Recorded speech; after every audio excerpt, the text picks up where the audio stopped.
So, bakit nga ba naghihigpit ngayon si Lolo YouTube?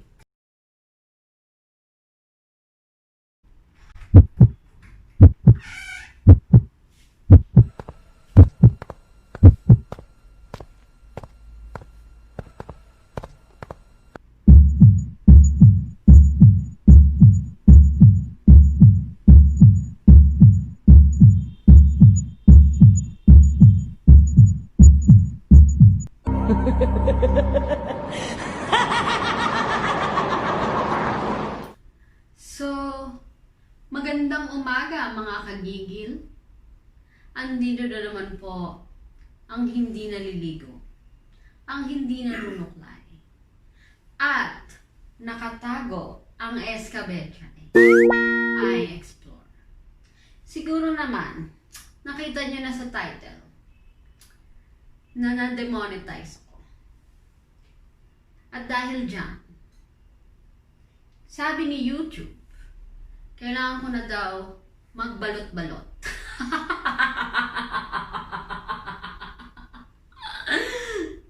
So, sabi ni YouTube, masyado daw akong sexy para humingi ng pera.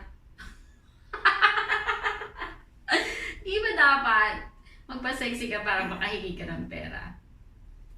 Ngunit, subalit, datapwat.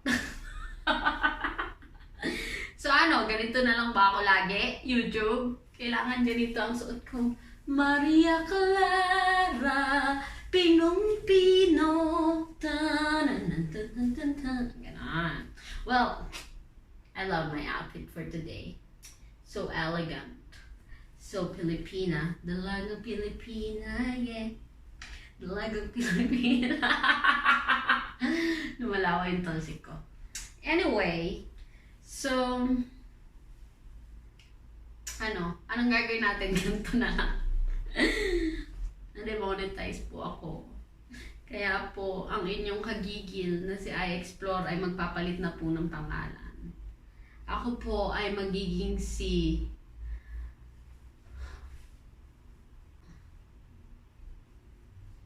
Masyadong.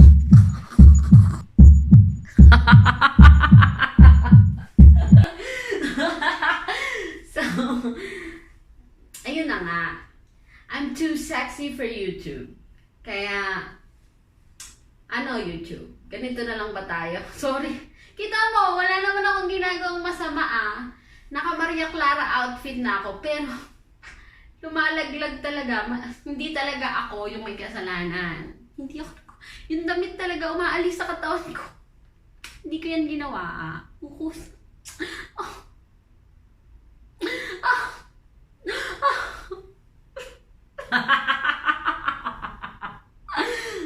Nabaliw na. Na-demonetize lang, nabaliw na. So guys, based sa title, nakita nyo na nga, demonetize ang ating channel. Pero hindi po yan dahilan para tumigil tayo sa paggawa ng mga nakakagigil na video. Kaya po, pwede kayong mag-subscribe sa aking Patreon account. Yan, meron din po tayong PayPal dyan. Tumatanggap po ako ng mga limos at mga donasyon. PayPal, Gcash, mga ganon. Anyway, so magsimula na tayo sa ating vlog for today. Sasabihin ko sa inyo, ano nga ba ang nangyari? Bakit ko nasabing I'm too sexy for YouTube? Teka, baka sabihin na naman ng mga dyan, Hindi ko po kasalanan, kusa akong nalalaglag yung damit. Ayan. So, please watch my vlog for today. Pinatawag ko kayong lahat sa vlog na ito. Sabi ko nga sa title, I'm too sexy for YouTube. Sabi ni YouTube, ang content ko daw ay sexually gratifying, kaya demonetize muna ako for 30 days.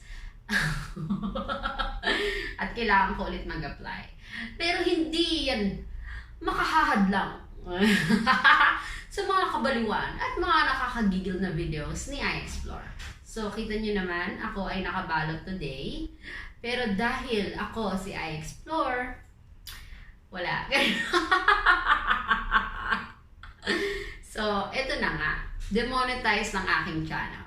Walang ads. Kaya sulitin nyo na, panoorin nyo ng panoorin habang walang ads para hindi na kayo mag-skip. Okay? Next month may ads na ako ulit. Bakit nga ba ako na-demonetize. Na-demonetize ako kasi sabi, sexually gratifying content daw ang mga laman ng aking YouTube channel. At hindi ko naman i-deny. Hindi ko naman i-deny na pa-sexy talaga ang nangyari sa aking travel vlog sana. Kasi nga may pandemic, walang magawa, uso ang no-bra challenge. So, nag-no-bra challenge tayo. At dahil dyan, naparusahan tayo ni Lolo YouTube. So, na-demonetize ako kasi masyado daw sexy. Bawal daw ang no-bra. Maraming dahilan yan. Kasi sa pandemic, sobrang dami ng YouTuber ngayon. So, bawat Pilipino yata may YouTube channel na ginawang Facebook ang YouTube. Diba?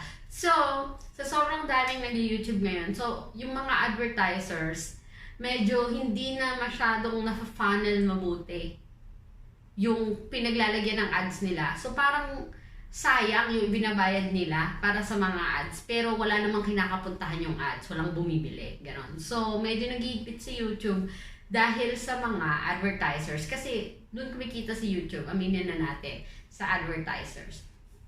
Now, bakit ako na-demonetize? Ang dami-dami namang sexy videos sa YouTube na hindi pa rin na-demonetize.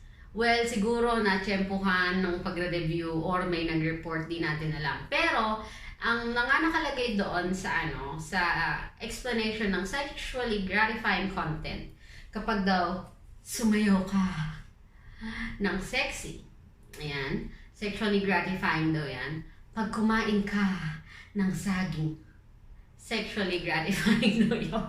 So, bawal kumain ng saging sa YouTube. Charot! And, what else? So, yun nga, kapag medyo teasing, medyo demonetized daw yan. So, dapat, ang gawin natin, simplihan lang natin. Ganun!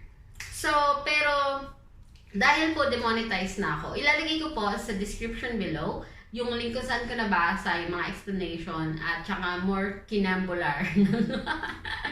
Ano ba talaga ang sexually gratifying content? Pero naisip ko lang kasi, sa dinami-dami ng nagtutupis at nagpapasexy sa YouTube, hindi sila nasa sexually gratifying.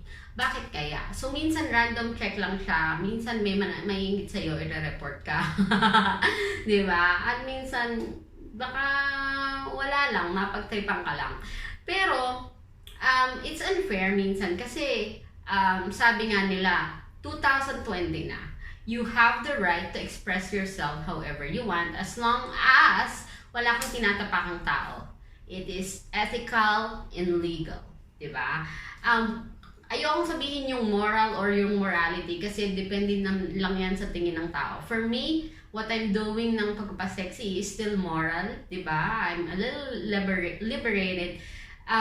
But, you know, it's your body, your rules. You can show however you want. Pero si YouTube, conservative siya, ayaw niya ng ganon. Kasi, hindi naman dahil personal, walang personalan. Parang pera-pera lang, ganun, trabaho lang. So, it's 2020, it's your body, your rules. You can still do whatever you want. Pero kung gusto mong kumita sa YouTube para sa mga ad revenue, medyo hinay-hinay lang daw. At gusto kong kumita. I still stand for what I believe is right? Your body, your rules, you can wear whatever you want and you can do whatever you want as long as it's moral, legal, and ethical. Also, yung mga, ano ba yan?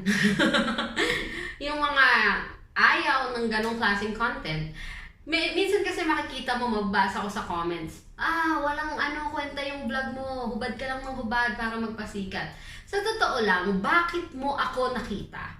Kasi si YouTube Analytics, hindi ako ipapakita sa'yo unless nag-search ka or nanonood ka ng mga sexy na content ko. So, bakit mo sasabihin sa akin na walang kwentang hubad ng hubad?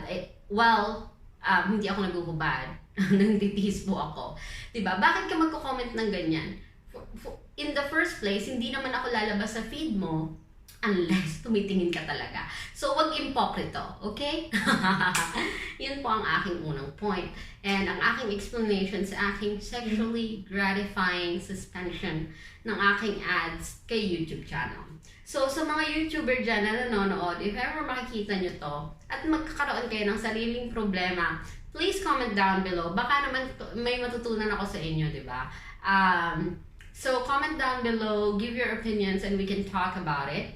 And also, dun sa mga ibang demonetization policies, I'm not sure kasi di ko alam. Baka meron pang ibang reasons aside from sexually gratifying content. You can also comment down below and maybe we can have a debate or talk about it. So, di ba? Yun lamang po.